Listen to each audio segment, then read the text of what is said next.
kasih Bu dosen atas kesempatan yang telah diberikan kepada saya. Di sini saya akan mempresentasikan makalah saya, asuhan keperawatan medikal bedah kardiovaskuler. Di sini saya akan menjelaskan poin-poin yang terpenting. Yang pertama yaitu pengertian bedah jantung, kemudian etiologi, kemudian tanda dan gejala dan diagnosa keperawatan yang sering muncul. Yang pertama yaitu pengertian bedah jantung. Bedah jantung adalah usaha atau operasi yang dikerjakan untuk melakukan koreksi kelainan anatomi atau fungsi jantung. Yang kedua, etiologi bedah jantung.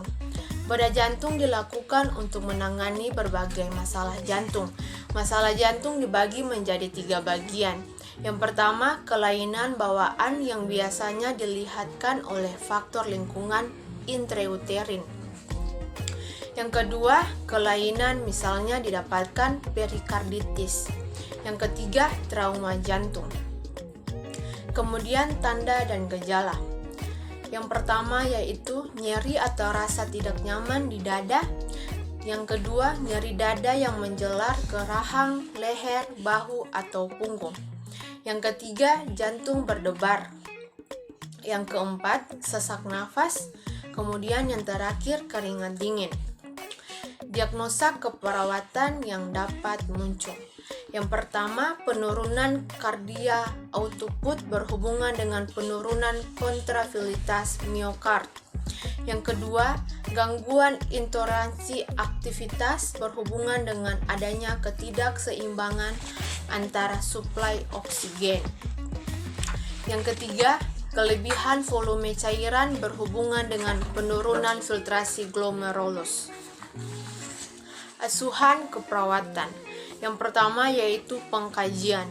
Identitas klien, keluhan utama, merasakan sesak nafas, nyeri dada, kelemahan, palpitasi, dan nafas cepat. Riwayat penyakit sekarang, sesak nafas, nyeri dada, kelemahan, nafas cepat, dan palpitasi. Riwayat penyakit dahulu, pasien sebelumnya belum pernah mengalami bedah jantung. Riwayat penyakit keluarga, tidak ada anggota keluarga yang mengalami kelainan jantung hingga dilakukan pembedahan. Pemeriksaan fisik, yang pertama yaitu kesadaran apatis, kemudian keadaan umum biasanya dalam keadaan lemas, TTV, tekanan darah 90/80 sampai 110/80 mm hidrogium. Nadi 55 sampai 80 kali per menit. Pernapasan 22 sampai 27 kali per menit. Suhu 37,5 sampai 38,5 derajat Celcius. Kepala dan leher. Rambut keriting, adanya lesi, distribusi merata. Wajah normal, konjuktiva agak merah muda. Hidung tidak ada polip. Mulut bersih. Leher tidak terabah adanya pembasaran kelenjar tiroid. Jantung, inspeksi terdapat bekas jahitan luka operasi. Palpasi adanya nyeri tekan. Auskultasi terdengar B1 dan 2. Paru, inspeksi. Pengembangan paru kiri kanan simetris. Palpasi tidak ada otot bantu pernapasan. Perkusi tidak ada. Auskultasi wetching. Abdomen, inspeksi bulat datar. Palpasi tidak ada nyeri tekan. Perkusi tidak ada. Auskultasi bising usus. Analisa data. Analisa data yang pertama itu data subjektif. Keluarga klien mengatakan bahwa pasien mengalami keletihan, berdebar-debar, nafas pendek, dan bingung. Data objektif. TTV yang pertama itu tekanan darah 120/80 sampai 140/90 mm hidrogium. Nadi 100 kali per menit. Pernapasan 24 sampai 28 kali per menit, suhu 37,5 sampai 38,5 derajat Celcius. Bunyi jantung 53 dan 54, terdapat edema. Yang kedua, data subjektif. Keluarga klien mengatakan bahwa pasien merasakan nyeri pada daerah dada. Data objektif, dahi pasien mengkerut, merintih dan melindungi tempat rasa nyeri. Skala nyeri 5. Pasien memegang dada bagian atas, menggosok lengan kiri. TTV, tekanan darah 120/80 sampai 140/90 mm hidrogium. Nadi 100 sampai 110 kali per menit. Pernapasan 20 sampai 24 kali per menit. Suhu 30 derajat Celcius sampai 38 derajat Celcius. P. Nyeri bertambah jika digerakkan, bergerak, dan berkurang bila digunakan istirahat. Q. Seperti tertusuk. R. Di daerah dada. S. 5. T. Waktu bergerak. Etiologi trauma operasi, problem nyeri. Kemudian yang ketiga, data subjektif. Keluarga klien mengatakan bahwa pasien demam. Data objektif, suhu 38,5 derajat Celcius sampai 39 derajat Celcius. Adanya kemerahan, yang kemudian adanya bengkak, kemudian peningkatan rasa nyeri. Etiologi infeksi atau sindroma pasca perikardiotomo. Problem hipertermi. Kemudian diagnosa keperawatan. Yang pertama, menurunnya curah jantung berhubungan dengan kehilangan darah dan fungsi jantung yang terganggu. Yang kedua, gangguan pertukaran gas berhubungan dengan trauma akibat pembedahan dada ekstensi. Yang ketiga, nyeri berhubungan dengan trauma operasi.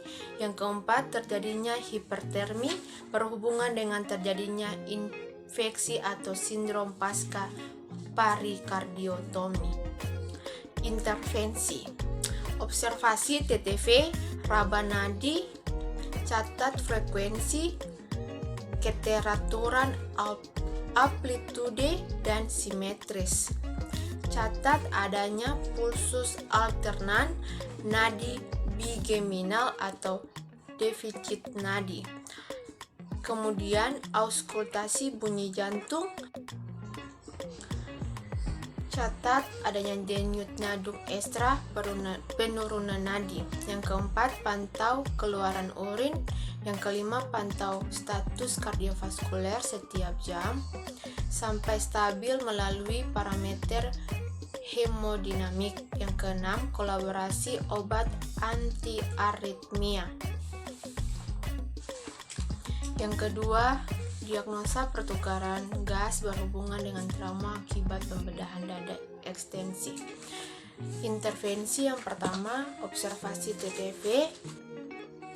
2. Pantau gas darah, volume, tidal, tekanan inspirasi, puncak, dan parameter ektubasi. Yang ketiga, observasi warna kulit, membran mukosa, dan kuku. Catat adanya sianosis perifer atau sianosis sentral. Yang keempat, auskultasi dada terhadap suara nafas. Yang kelima, berikan fisioterapi dada sesuai resep. Yang keenam, anjurkan untuk menarik nafas dalam, batuk efektif, berpindah posisi, memakai spirometer, dan mematuhi terapi nafas. Yang ketiga, diagnosa nyeri berdasarkan trauma operasi. Yang pertama, observasi TTV. Yang kedua, tentukan riwayat nyeri, misalnya lokasi frekuensi. 3. Berikan tindakan kenyamanan dasar dan aktivitas hiburan terapeutik. Keempat, penggunaan terapi manajemen. 5. kelima, kontrol kolaborasi berikan analgesik sesuai indikasi, misalnya morfin, metadon, atau campuran narkotik. Diagnosa keempat, terjadinya hipertermi berhubungan dengan terjadinya infeksi atau sindrom pasca perikardiotomi. Intervensi yang pertama, observasi TTV khususnya suhu. Yang kedua, gunakan teknik steril saat mengganti balutan. Yang ketiga, observasi adanya gejala sindrom pasca perikardiotomi, demam. Keempat, ajarkan teknik kompres air hangat untuk mengurangi demam. Yang kelima, kolaborasi pemberian tindakan sesuai resep. Implementasi. Yang pertama, mengobservasi TTV. Yang kedua, meraba nadi, catat frekuensi, keteraturan amplitude, dan simetris, mencatat adanya pulsus alternat, nadi biginal atau defisit nadi. Ketiga, mengauskultasi bunyi jantung dan suara nafas. Yang keempat, kolaborasi memberikan obat anti-aritmia, anti-radang, dan analgesik. Yang kelima, memantau status kardiovaskuler melalui parameter hemodinamik. Yang keenam, memantau gas darah, volume tidal, tekanan inspirasi, puncak, dan parameter ekstubasi. Yang ketujuh, mengganti balutan dengan teknik steril. Yang kedelapan, mengajarkan teknik relaksasi, kompres air hangat, dan fisioterapi dada. Evaluasi subjek, tidak ada objek. TTV normal, tekanan darah 110/70 sampai 120/80 mm hidrogium, suhu 36,5 sampai 37,5 derajat Celcius, pernapasan 16 sampai 24 kali per menit, nadi 60 sampai 100 kali per menit. Peralatan pemantau hemodinamik memperhatikan hasil normal. Tekanan vena central CVP normal antara 2 sampai 8 mm hidrogium atau 3 sampai 11 cm air. Curah jantung normal antara 3 sampai 5 per menit. Tekanan kapiler pulmonal normal yaitu 6 sampai 12 mm hidrogium. Indeks jantung normal 2,5 sampai 3,5 mm per menit. Tekanan vaskuler sistemik normal antara 600 sampai 1400. Tekanan arteri normal 70 sampai 100 mm hidrogium. Tidak ada bunyi jantung tambahan baik S3 maupun S4. Analisa masalah teratasi. Pelaksanaan intervensi dihentikan. Terima kasih atas kesempatannya.